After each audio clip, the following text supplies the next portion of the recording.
Welcome everyone to the ACRL Instruction Section Teaching Methods Virtual Forum. This is our Spring 2025 Forum. My name is Jody Borgerding. I'm a committee member, and my fellow committee members, we have gathered Laura, or asked Laura and Jennifer to join us today. And they're going to talk about from meta-analysis to manuscript, teaching primary source research in scientific and humanistic inquiry. Jennifer and Laura will take over in just a second, but a couple of housekeeping things. If you have any questions for Jennifer, pardon me, with my dog in the background. If you have questions for Jennifer or Laura, please post those in the chat. We will be taking questions throughout the session. And if you run into any audio or technical issues, please post that in the chat as well. So without further ado, I'm going to go ahead and turn it over to Jennifer and Laura. Thank you. All right, thank you for having us.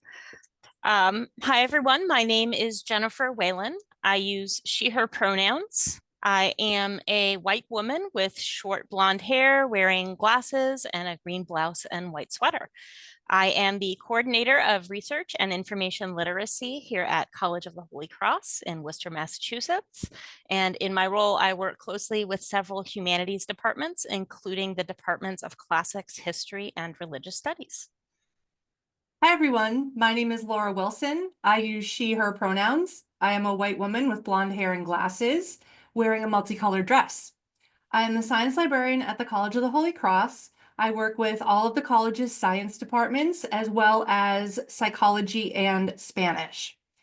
We have worked together for the past 10 years in different capacities and as our roles have evolved, we have a working relationship that has led to a lot of collaboration and conversations over coffee about the different issues that we're seeing in regards to primary sources across all different subject areas. We've also discussed things that we experiment with in our individual work. So this is what we'd like to share with you today. So College of the Holy Cross, where Laura and I both work, is a Jesuit liberal arts undergraduate only college of about 3,000 students. So in today's presentation, as we are talking about our experiences, we're drawing specifically on our work with undergraduate students. Obviously, if you are working with graduate students on some of these issues, there might be more sophisticated methods, but we wanted to share with you what our experiences and successes have been working with undergraduates specifically. We'd like to begin today by acknowledging that the land on which we teach, study, research, our campus, Packagug Hill, is the unceded territory of the Nipmuc people. We honor their contributions while recognizing the legacy of colonialism, violence, and erasure that has brought us to this moment. Right, so to get us started today, we wanted to take a quick poll of those in attendance. So you should see that popping up on your screens. And the question we're asking is, how familiar are you with the different understandings of primary sources in the humanities and the sciences? So are you new to the topic, foundational understanding, maybe comfortable with it in one or the other disciplines, or pretty comfortable across the disciplines? We'll give a couple minutes for folks to respond to that.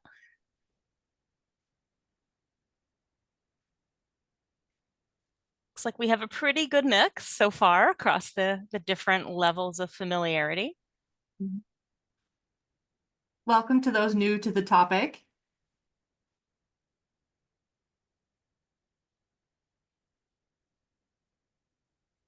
No, all right. Just let me know when you're ready to close. Yeah, so it looks like we have 100% responses according to the poll. So it looks like most folks are comfortable with, we got about 38% that are comfortable with one or the other, 30% that are comfortable with both. We hope we'll be able to add some new ideas to your understanding. And about 30% total is either new to the topic or has a basic understanding. So as Laura said, welcome to those who are new to primary source work. It's one of my favorite parts of my job, and we're looking forward to sharing more about that topic with you. Okay, so Oh, what pardon me. is what is a primary source? So in any discipline, I think we need to go, there we go, one slide back. So in either disciplines, either in the humanities or the sciences, the most simple way to define a primary source is in terms of its proximity, either to an original experience or an original piece of information. But that specific definition does differ a little.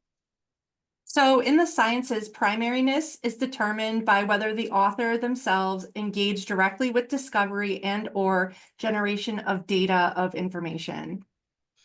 And in the humanities, the primariness of a source, using the term primariness sort of inventively here, the primariness can depend on the lens that you are using. So a great example of this is the journal article that you will see pictured on this slide. It is an article from the American Journal of Tropical Medicine.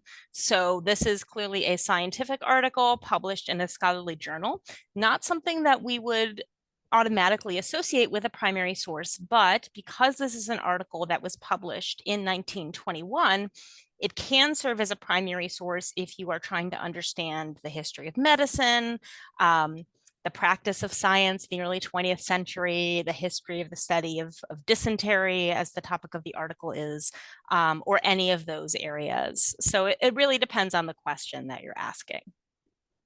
Next slide.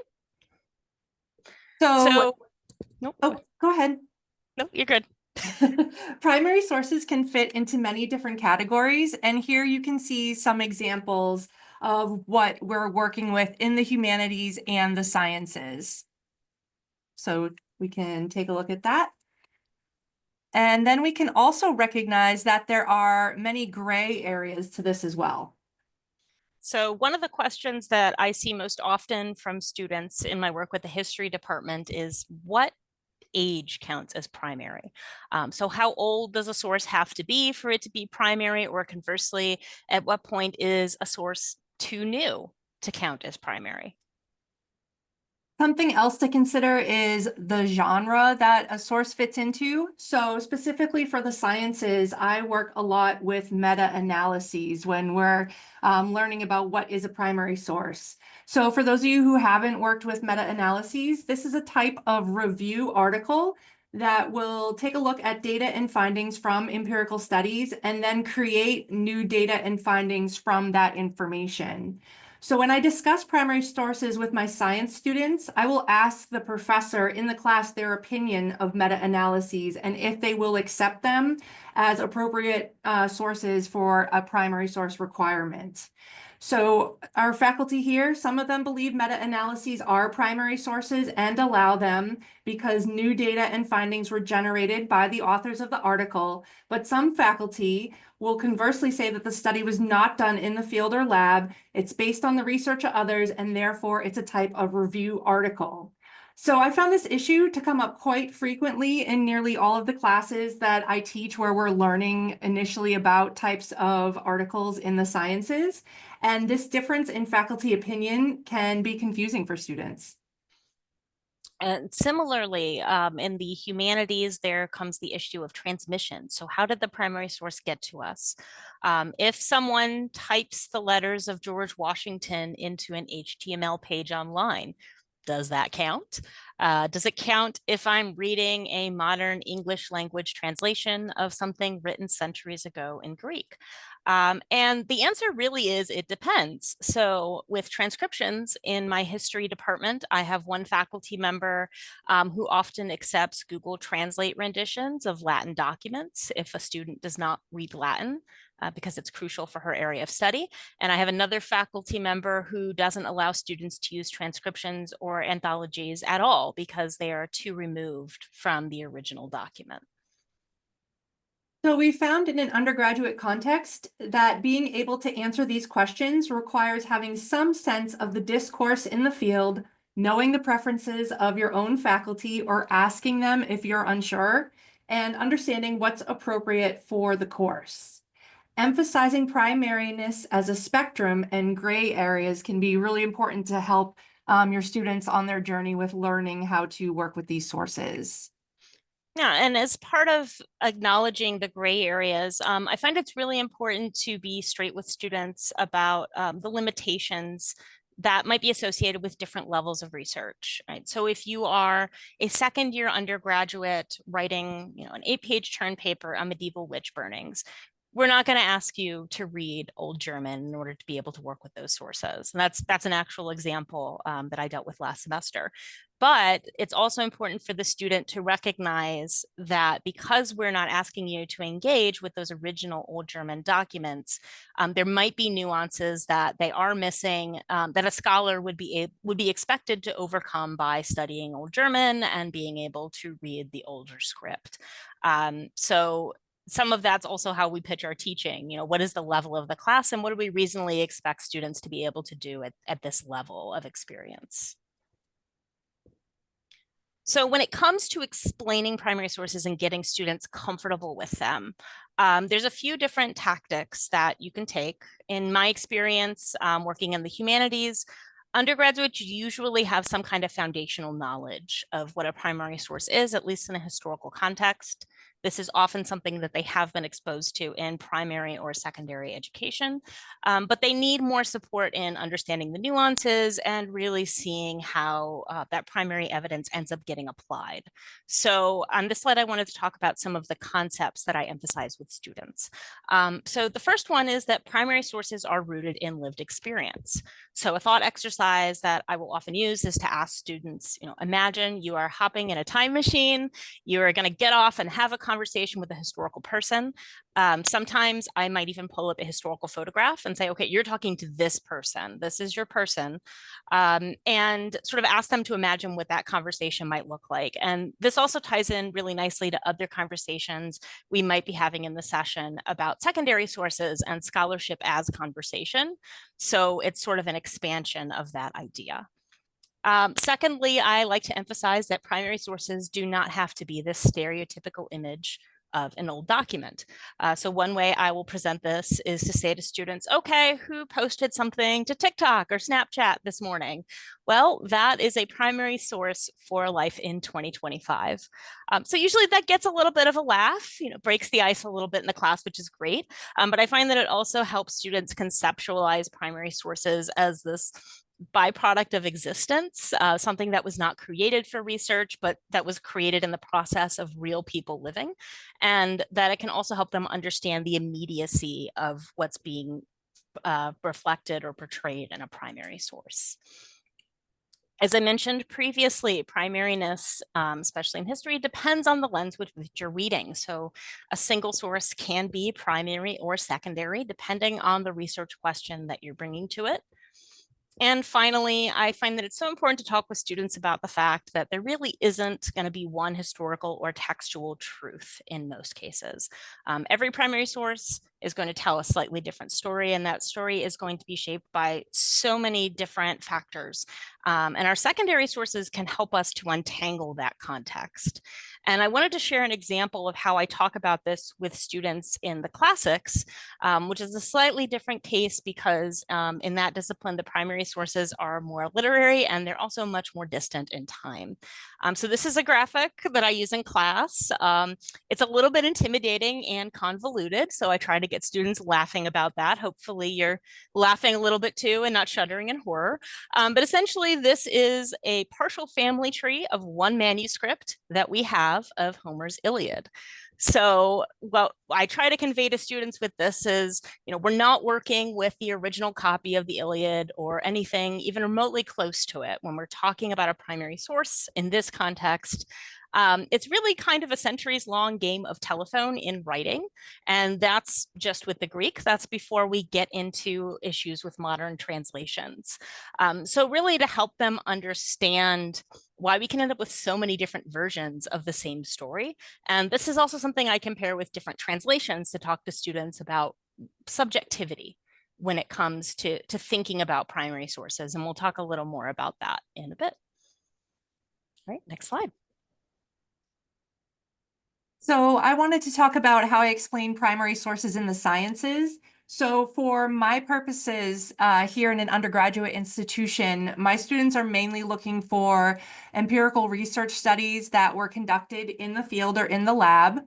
And so we focus on the organizational structure that these scientific studies are often organized into. And so that's a discussion about looking for methods, methodology, procedures. They're often labeled, but they're not. So how to find that. The results section. So we talk about what is in this section and what we can expect to find there, as well as the discussion section, and getting students used to the structure of these studies. We don't have an engineering program here at Holy Cross, but I do know that people who would be doing research for or with students on patents might use something like Google Scholar, Google Patent Search. So that would be a different thing as well for the sciences. Okay, so where do we find primary sources? And so as we get into the searching side of the presentation, I want to preface this by saying that I'll be focusing mostly for my part on historical primary sources from this point, recognizing that that is only a small subset of the humanities, but it is one of the most common and complex kinds of research questions that I see in my work with undergraduates. So when we're talking about where you can find historical primary sources, they can come from pretty much anywhere. And the best place to look is going to be very different for each topic. So when I'm speaking to a group of students more generally, like in an information literacy session, I really try to emphasize the array of options and give them a selection rather than recommending a particular source, because it can vary so much. And in the resources we'll be sharing out, you'll see a link to a research guide that I use where you can kind of see how I've structured this out for them. But giving you a sense of options here, library catalog, the library stacks can be a great place to find primary sources. I think students particularly tend to overlook it, but there may often be anthologies and translations. And if your collection is like ours and has been around for a little while, you might actually have some genuine original primary sources just hanging out, waiting to be discovered in the library stacks. Important not to forget about your institutional archives and distinctive or special collections. I collaborate with them quite heavily in my work with history students, and I'll be talking a little bit about that later in the presentation. Primary source databases, these can be products that you purchase that are designed specifically for primary sources. Adam Matthew is one of the big vendors in this field, but it could also include things like JSTOR, which were not intended for primary sources, but incidentally do contain them in terms of older magazines and so forth. And open access archives are so critical for primary source research because what I have found is that history research can be so global that our database subscriptions honestly can't keep up in terms of areas of the world. So it's really important to recognize how even a Google search can be a valuable friend for you in finding what is the archive or the museum or the genealogical collection, whatever it is that happens to have the primary sources that perfectly fit your research need. And in this vein, I also highly recommend really relying on those secondary sources, not just footnotes in books and articles to give you clues about which archives might hold a collection or what kinds of sources exist, but even things like Wikipedia or Penn's online books page can give you pointers to where the sources that you want might actually be digitally available to you. For locating scientific primary sources, these are clearly much easier to track down than the historical sources. But some places to look would be the scholarly journals, of course, databases, both subscription and open access, data repositories, again, subscription and open access. And as I mentioned earlier, Google Patent Search, as well as subscription search engines for those as well.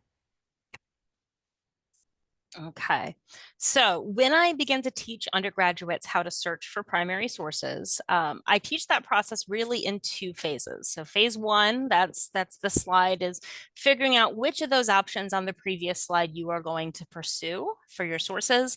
And then there's the second phase, which is how do you operate within these search tools looking for primary sources. One thing I will say is that discovery layers or other tools, what used to be called meta searches, are really not great for primary source research because it is such a specific strategic process. So this is an area where I really recommend digging into those specific collections. So to know how to start with that, I usually ask students first to think about who is that person from the time machine metaphor we mentioned earlier that you want to have a conversation with. Is it an imaginary person that holds a certain viewpoint? Is it a category of people, a cultural context, an organization? Because that's really your starting point, right? Who do you want to incorporate into your conversation, into your primary source conversation? And from there, we can start to think about how those voices might show up in the historical record. And at this point, you really want to be thinking in terms of genre and format. So basically, if you were to get into that time machine and instead of speaking with a person, you're going to bring a document or an object of some kind back with you. What is that document? What is that object? And it's using a little bit of imagination, right? So are the people you're interested in writing letters into newspapers? Are they writing for newspapers as regular journalists? Are they represented in government documents? Or do we think most of their record would be in correspondence, private correspondence or memoirs?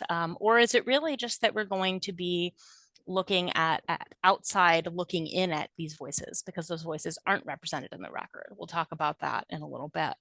And I really encourage students to think about what their ideal source is here first and not to be limited by what they think exists, because students often don't have a good concept of what kinds of primary sources might exist. So sort of say the world is your oyster, anything you want, what do you want to bring back?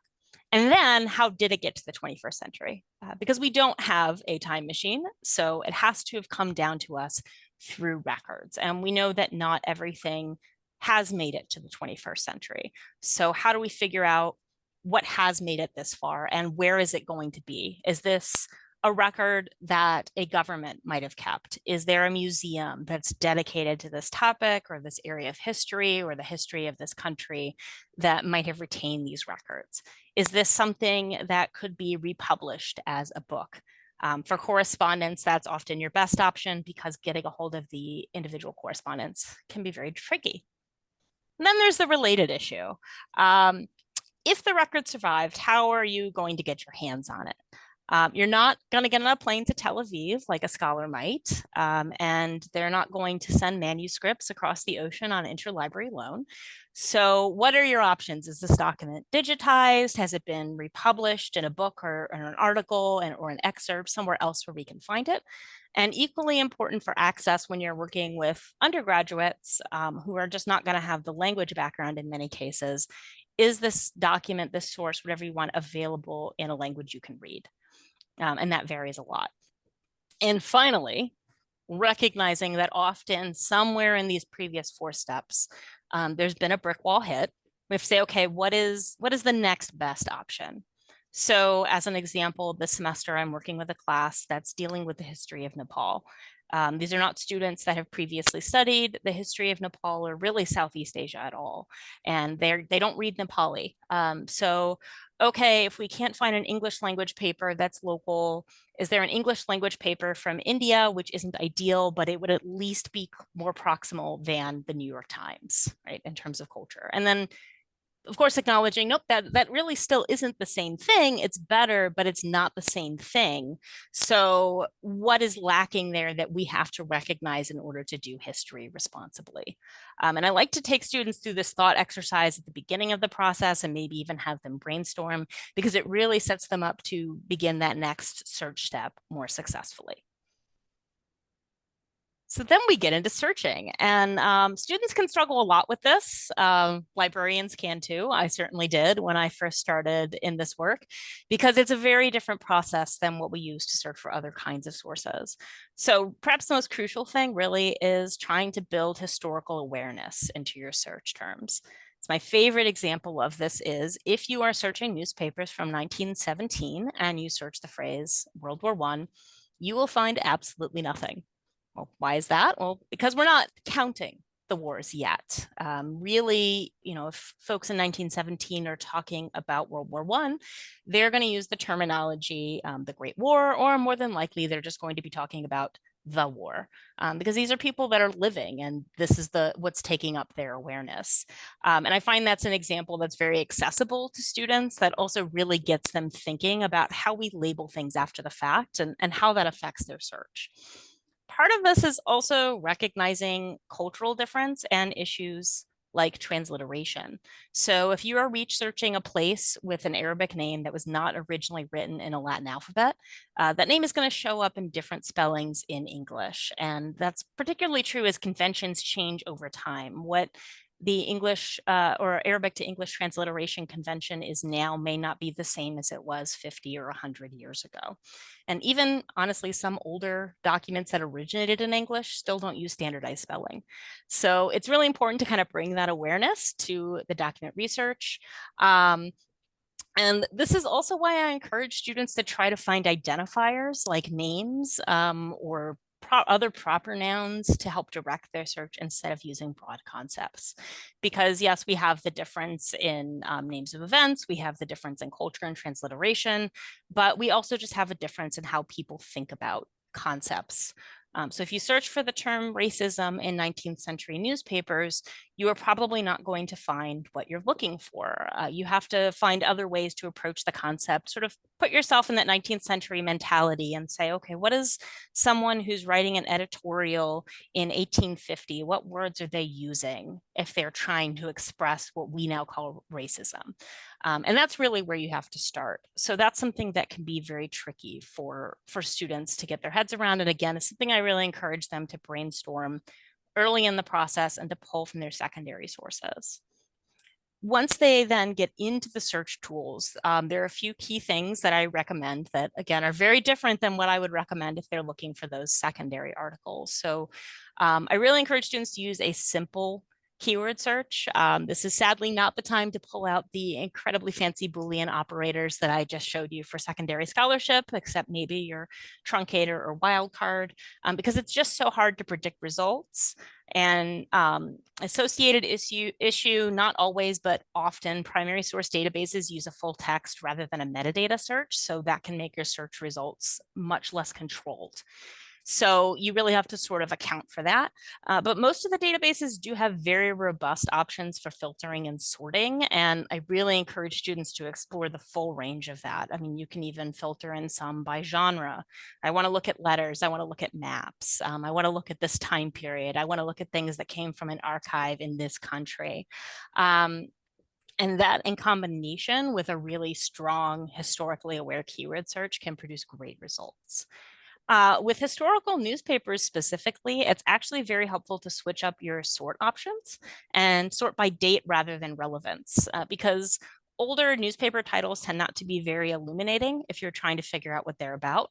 But if you can pinpoint one article that is clearly relevant and you've got, your date, your critical date to your topic figured out, you can actually follow a story over days or weeks as it evolves. And I find that students really get into following the flow of the story and seeing how things change over time. And that helps them get into this historical mindset.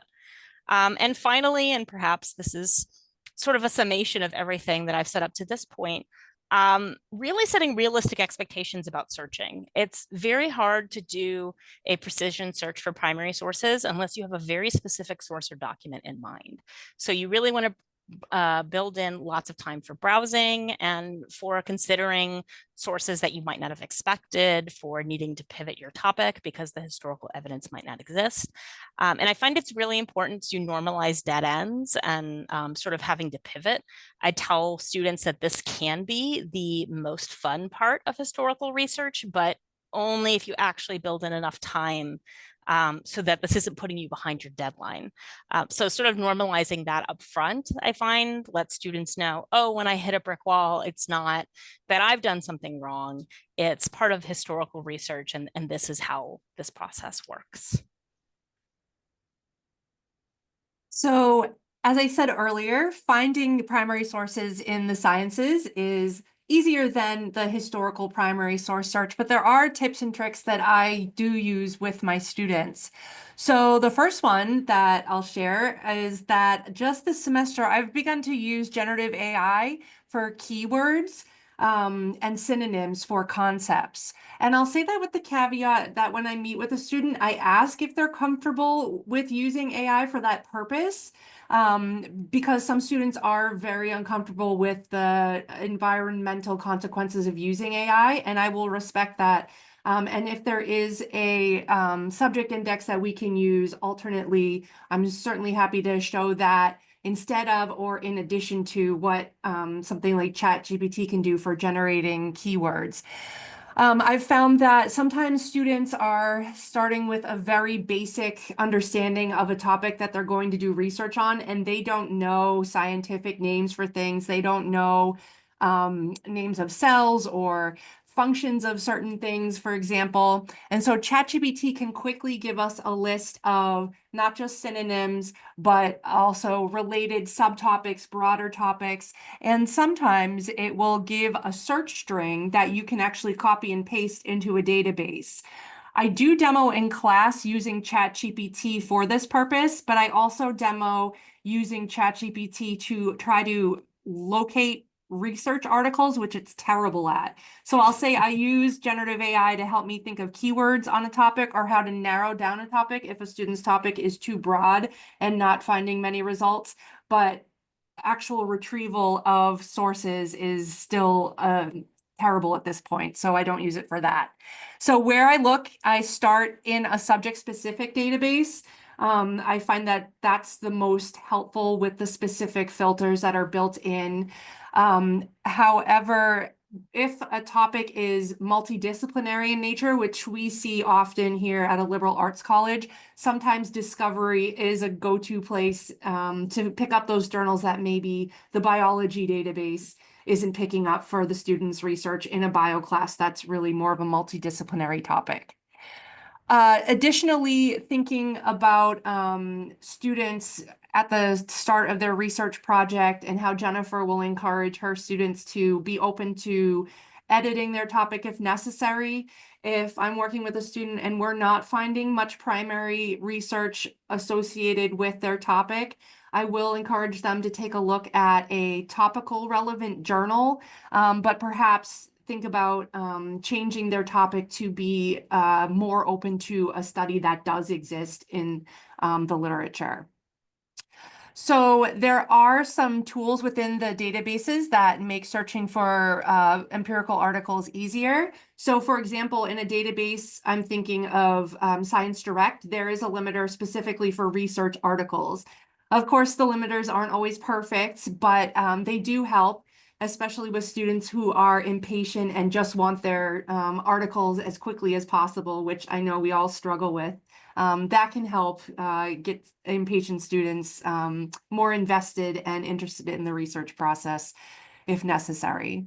Additionally, if you have that impatient student who is barely engaged in a reference interaction and just wants any old article, and you're coming up with a ton of review articles, using the keyword of method with that wildcard or procedure with that wildcard can hopefully bring some primary research to the top. But I'll say that that is a tool that I keep in my back pocket that I don't like to use because it excludes a lot of primary literature. And that's just based on how the database search is constructed. If it's looking at full text, if it's just looking at metadata, or if it's looking in the abstract, those words might not appear. So it can bring fast results, but it's going to exclude a lot of things. So I don't like to use it, but I keep that tool in mind if I have someone who's really impatient. And finally, an author search. So if a student can find one article, but their assignment requires them to use 10 or more primary articles, and we're struggling with a keyword search, of course, looking at the authors of this one article and then doing an author search to see what else they may have published throughout their career that might be relevant can be helpful. All right, strategies for reading and interpreting. So we see that many, Sorry. that's okay. So we see a lot of students today that are struggling with reading and interpretation in general. I imagine a lot of you all are seeing the same thing. So, I mean, this could really be a second presentation all on its own, especially when it comes to primary sources. They're in both disciplines, they're really, or both sets of disciplines, there really is a lot of nuance. But we wanted to share some of the approaches and exercises that we've used for this. And originally this was going to be 2 slides, but in the spirit of interdisciplinariness, as we were putting our slides together, we realized that there actually is a significant overlap in how we teach reading between the 2 kinds of primary sources. And I'll say, because I don't think we mentioned this earlier, that I think one of the great things about this collaboration has been realizing how, because we are generalists who do occasionally work with each other's subjects areas, how much what Laura has taught me about science primary sources I've been able to use, and how much what I know about primary sources in history I've been able to use in the sciences, and vice versa. So there really is a lot of crossover in terms of logic, if not the specifics of research. So starting with in history, one of the things that I see students struggle with a lot is that you really can't skim primary sources, because there's a lot of reading between the lines that has to be done. I tell students a primary source is not going to stand up and tell you what you're meant to take out of it, because it was never created to create a historical argument. It just sort of exists. So one of the ways that I try to teach that is to give students examples of how very small differences between a text, differences you would barely pick up if you were skimming, can change our interpretation. So depending on the class, I might do this with, very small translated, excerpts of translations of the same set of lines, or I might use a couple of brief newspaper articles. They really do need to be brief if you're doing this in class, so that students have time to sort of process what they're seeing and react. But I'll project 2 versions and I'll say, okay, how do these differ? If it's a very short article and they're talking about the same event or the same topic, the broad strokes should be the same, but do you notice the slight differences in the way that it's written, the word choice, the tone? Reading tone in 19th century newspaper articles can be so much fun. They're very subjective in a way that modern newspaper articles are not. And this can also be a great way to just get students really engaged with the content, because it can be really entertaining. And so I'll say, oh, do you notice, there's some subtle shade being thrown in this article, but not in this one? And okay, what are these 2 different newspapers? Are there different cultural or geographic contexts? Why are they different? And that gives an opportunity to talk about these multiple historical truths that we see. We've also both experimented with, and this phrase I borrowed from an archival primary source presentation I attended a few years ago, the idea of a vibe check. So when you're looking at a source, at a historical source, you really have to look at it not just as a text, if it's a text, but as an object. So what jumps out? What's the first thing that you react to? And what questions does that prompt, before you think too much about it? And often that's a really good lead-in to research. For the sciences, we're going to give you a document that has additional reading and examples of teaching materials that we use in our classes. So you'll see that a large majority of what I've been teaching this semester is reading skills, even more so than finding primary articles. So I do have an exercise where we talk about reading an abstract and taking notes on that. Students can get very intimidated and overwhelmed by scientific vocabulary, and they tend to lose confidence pretty quickly with working with a primary source. So I think taking the time to slow down and give some time to taking notes on each section in your abstract can help students get a little more comfortable and prepare them to read more extensively the text of the article. Absolutely. I think note-taking is something that's really important in general. And one of the other resources that I've shared in the document we'll receive is a document that I share with students on my research guides that has examples of different ways to take notes. It started actually with primary sources. It's sort of expanded beyond that, but just different modalities that might work for students. Some students think more, physically, paper and pens. Some think more digitally. Some prefer color coding. Some don't. So just giving them lots of different options that work with the way their brain processes information, I think can make note-taking a little less intimidating for them. Close reading, as I mentioned a little bit earlier, with comparing sources is also so critical in both disciplines. And one of the things that I love to show students in history is these very, very short articles, because you'll get a newspaper article from the early 20th century, 19th century that's about a paragraph long. And a student's first reaction is to look at that and say, oh, well, there's nothing there for me to work with. And so I find it can be so valuable to sort of bring that up in class and then really go through with them. Let's make a list of all of the little bits of historical truth that we can gain from this one paragraph. And that can sometimes, it depends on the student, but that can sometimes sort of train them to start to think about doing that closer reading. And one of the other resources that I'll also share with you all is a portal from the University of Houston that has worksheets specifically designed for sort of scaffolding this process of reading through historical sources. So the worksheets are organized by genre. There are different worksheets for newspapers, for artwork, for a map, for a book, and it has targeted questions to sort of walk the students through the process of how do I process this information one bit at a time. In the sciences, for the more advanced students, I will talk about looking for good science. So considering sample size, logical conclusions, features of the methodology, etc. I often would hope that faculty would address this with the students as well, and I think a lot of them do, but some of them do not. So I feel as though it's a good review for students to at least give them a handout and a quick reminder to think about those issues when looking at a primary source. Additionally, I also will introduce students to the concept of retractions or revisions to articles in the sciences. For the beginning level students, I am always pleasantly surprised to see students dumbfounded by an issue of a statement of retraction on an article. I will ask them, what are we looking at? And they just have no idea. So I do let them know about that. And for the more advanced students, I will actually talk to them about something like retractiondatabase.org from Retraction Watch, where you can go ahead and look up an article that you're working with and see if it has been retracted from publication.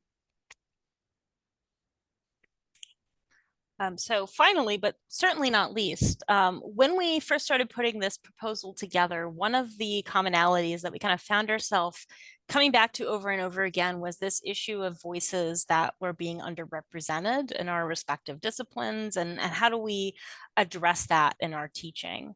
So as I've alluded to in several points in the humanities and especially in the study of history, you really can't avoid this conversation of availability of sources and sort of the gaps and where do those gaps come from. So whose voices actually do get preserved by history? And well, we know that white colonial voices are preserved more often than indigenous and other marginalized voices. We know that men are in many cultures better represented than women. And we know that all of this is impacted by factors like literacy, culture, geopolitics, even natural disasters where all the records wiped out by a fire, things like that. And there's a related conversation too about accessibility. And I try to talk to students about this, sometimes bringing in that framework piece. Information has value. So who has the infrastructure and the finances to make something digitally available to you? What's considered valuable enough, and by who, to warrant digitization, to warrant OCR. So even if something is digitized, it may not be searchable. And that's something that students find very frustrating, especially if it's a handwritten document. What gets enough attention for an English translation to be published, even if it's being published informally? And these are really important questions to talk through with students because they do affect what sources are available to them. And of course, how is that information labeled and organized? So when you go searching in archival sources, how are they actually marked? Are they going to be marked in the way that you expect them to be? And how does that affect your ability to locate them? And our undergraduates, to their credit, really love researching communities that are underrepresented in the historical record. And so this is a teaching moment that's sort of become a teaching daily moment in my history work. So a great example that I like to share, this was one of the very first primary source consultations that I received when I started working with history, and it's probably the most difficult one I've ever had. A student came to me and she was wanting to research the work of indigenous midwives in British colonial India, and specifically what their practices were, and she wanted to read their perspectives. So, you have to have a conversation about, okay, so this is a marginalized community living under colonial rule. Their practices were in opposition to colonial science. They were often seen as, adjacent to witchcraft, so not supported by the government in power. And then there's the question of, were these women even literate? And if they were literate, did they write in English? And the end result was, well, no, these sources really didn't exist in the way that the student needed them to. So how do we handle this? So some of the ways that I've done this, one thing that I find has been really great is collaborating with our archives and distinctive collections folks on this. I do joint sessions with the head of archives for history majors, and we have her talk about how she, as an archivist, makes decisions about what's archived and preserved and what's not. How do you build a finding aid? How do her decisions differ from those of her predecessors, and how all of that's come together to form our archive. So authority is constructed and contextual in a very real way. And we have some discussion questions that I've included in our resource list that she and I developed together in consultation with one of our faculty, that we use to really prompt students to think about how that's shaping what they're searching in. Similarly, I think it's really important to be frank with students about what they're going to find when it comes to information organization, even if they are browsing in the stacks and not in archives. So from what I've seen, students do not miss the fact that, for example, the Americas have 2 call number ranges and the rest of the world has 1. They do notice that. And so it's much better to sort of call that out and say, hey, let's talk about this. Let's talk about the history of why this is. Let's talk about the conversations that are being had in the information professions. So sort of thinking about us as a scholarly profession. And let's talk about how that affects your searching. And finally, getting back to that next best source conversation. But again, the really important part of that is encouraging students to acknowledge the limitations. I think the acknowledgement is more important than the noticing. So don't just use the next best source and say nothing about it, but really be aware of why it's the next best and not the best, and disclose those limitations the same way you would if you were doing a scientific experiment where your sample size was too small. I think all of that helps students really be more aware of these issues that will affect them, particularly if they continue in the historical field. So in the sciences, issues of underrepresented voices are very prevalent. So access to subscription material is a problem that creates inequity. Also, the pressure to publish in journals with high impact factor is a serious problem in academic publishing. So high impact journals are often seen as more prestigious, leading professional pressure to publish there. I've actually had experience with faculty approaching me saying, we have somebody up for tenure and I want to know we have Scopus, so the site score, or equivalently the impact factor of the journals that they've published in. So I had to research every single citation from this faculty member or prospective faculty member to report back on how good the journal was that they actually did publish in. The elitism in publishing excludes voices from scientists who are new to research, who publish in non-English languages, and/or are from underrepresented geographic regions. This publishing barrier hinders the ability for underrepresented voices to gain recognition in their fields, and it also limits the diversity of research topics and methodologies in high impact factor journals. So, additionally, the peer review process emphasizes a colonial approach to scientific knowledge, and it leaves out the consideration of indigenous knowledge. So I'm actually working with one of the neuroscience faculty here who has taken a specific interest in the origins of knowledge. So expanding outside of indigenous knowledge to other areas of knowledge as well, to consider how these inform our more Western view of scientific research.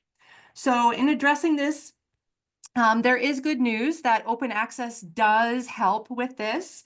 But having said that, there are organizations that do assist less economically advantaged countries by helping them get access to scientific research. So they give funding to these institutions so they will be able to access some of these subscription resources they would not otherwise have access to.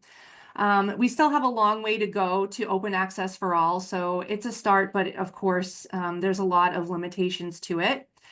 In our resource list that we're going to share with you, one study emphasizes that publishing in open access journals increases the number of citations that authors receive if they are based in a Western country, or quote unquote, a Western country, but it does not increase the number of citations from those from economically disadvantaged areas. So these scientists are still not gaining recognition in their fields that their peers who publish in high impact factor journals have gained. However, on a hopeful note, I have come across several examples of scientific publishers who are taking an active approach to publishing underrepresented voices. In our resource list, I've linked to examples of the efforts from Nature Portfolio, the Royal Society, as well as Emerald Publishing. And if you do some searching as well, you'll see other examples of what publishers are doing. But I was particularly interested in what Nature Portfolio has put out about their efforts to bring in diversity of representation in gender, geolocation, geographical focus of topics, etc. All right. So as we close up and start to leave time for, or open up for questions rather, we wanted to put a Padlet poll out to the group for those who'd like to enter into the discussion. So I'm going to put that link in the chat, and it is also on the slide. But we'd be curious to hear from you in the Padlet or in the chat if you prefer. What is the most difficult primary source question you've received? And how do you discuss primary sources with your students? All right, I'm going to go ahead. We've got quite a few questions in the chat, so I'll just start at the top, work my way down. Please continue posting your questions in the chat. If we do not get to answer all the questions, I'm going to download them, and then Jennifer and Laura will answer them offline, and we will share it when we share the slide deck, which will be posted with the recording of today's session on ACRL's YouTube channel. Okay. Teresa would like to know, what do you tell students when they do searching and they may get an AI summary of an article or another primary source? How do you discuss how they may or may not use these? A really good question. Well, you go first, Laura. Yeah, I do address this. So that's, again, a great question to bring up with faculty. I have a psych faculty member who loves using perplexity.ai to upload a copy of an article and use it to read the article. And he wants his students to learn how to do that. He thinks that's the future of research, and it's a good skill to have. Personally, I think at the undergraduate level, they need to learn to read themselves so they can proofread read at least the summaries that a AI tool is generating.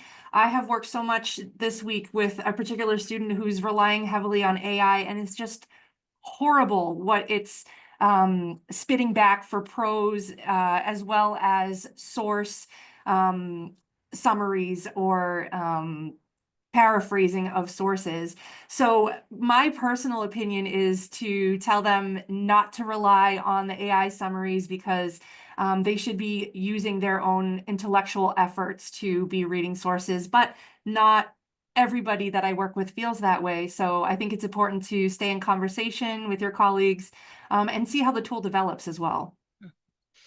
I would say from my experience, where this comes up is less with article summaries, because for better or worse, a lot of the primary documents aren't getting those kind of summaries turned out yet in history. But where it comes up a lot is Google Translate or similar AI-focused translation tools. And so what I always tell students is so where I will teach them to use something like that is if they're trying to navigate, let's say the article they want is in English, but it's on a Russian website. Well, okay, you're just trying to get to the endpoint. But I'll pose to them, have you ever studied a language? Most of them have studied a language in school, even if it was only for a semester. How well did Google Translate? How accurately did Google Translate reflect that language?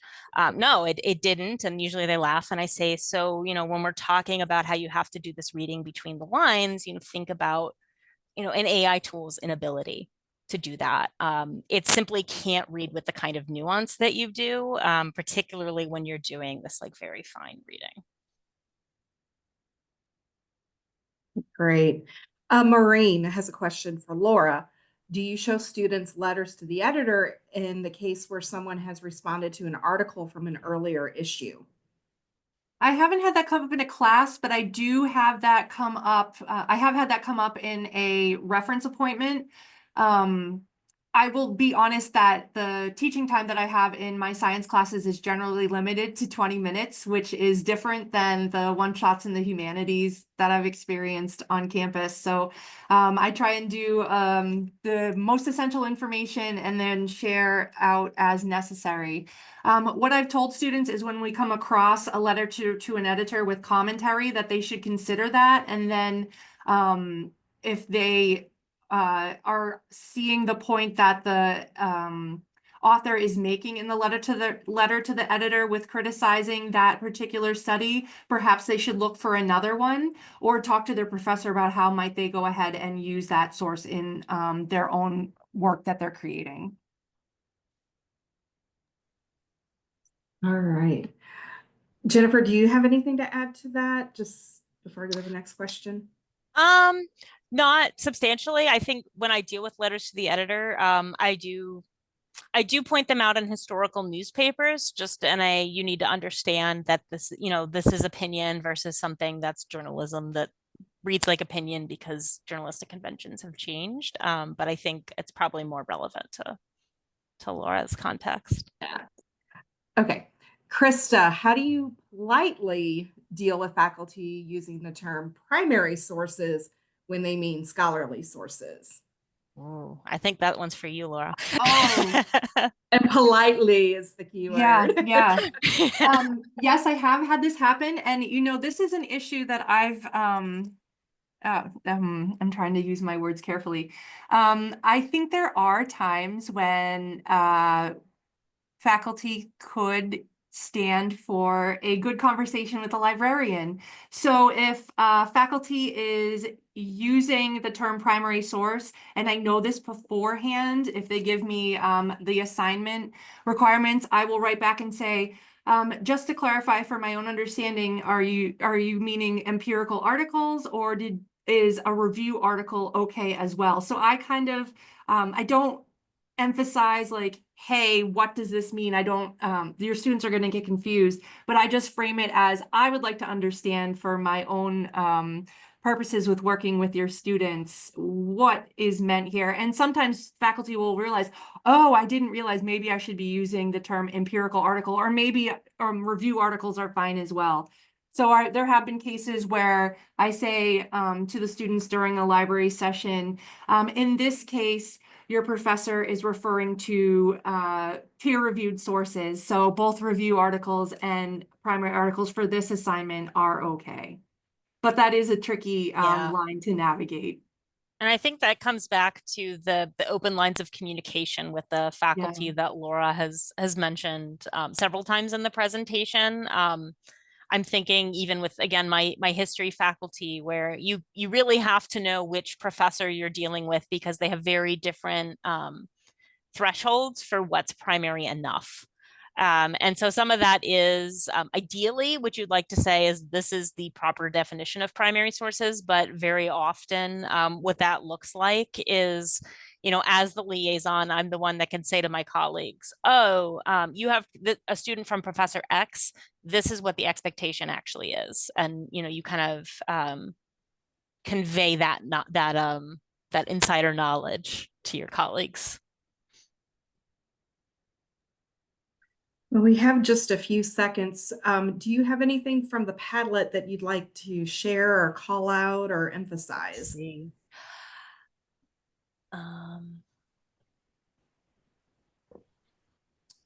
I see one comment that's very interesting, and I mean, they're all very interesting, but I see a comment on most difficult primary sources about students not knowing what to do with the data.